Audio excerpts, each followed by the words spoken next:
Africans or no any other country in Africa is capable to manage the mines because we don't have the machinery to begin to process those minerals that we have today.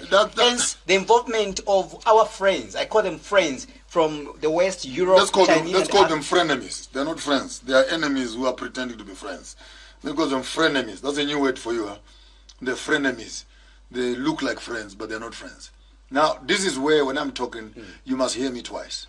When I'm saying we need to decolonize even education, that is the context I'm coming from. You blatantly want to admit that we don't have the knowledge, we don't have the skills, we don't have the machinery. Like, really?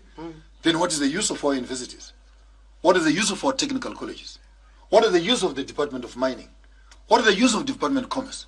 Why not go out there like the Chinese did? Buy the damn mine, rent out and hire the engineers. Bring them to your own colleges and teach your own young people how to use these machines. And you walk up to any of these mines around, how many white people are in there? Are there not black people working there?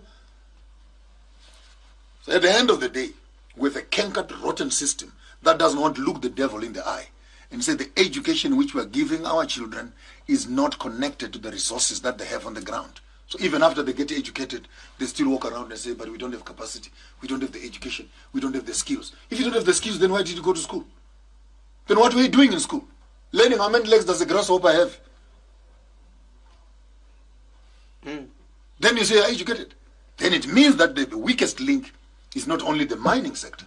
The weakest link is the education and technical colleges that are producing engineers, electricians, who can't even go as Zambians and look at the copper belt as a source of resource and say, how do we take our knowledge system and education in Zambia to look and study the copper industry properly and create that into a value chain so that we can employ our own children.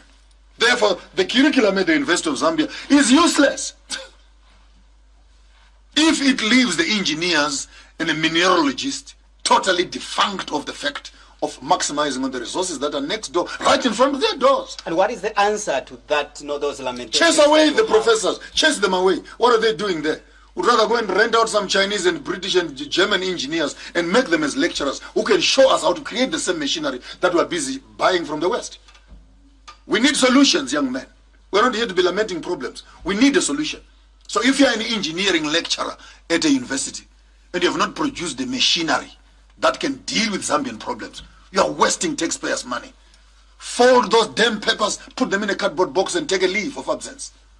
You're a weakest link to the system. Useless, to say the least. Carrying a pile of books, yet you can't even run a spaza shop.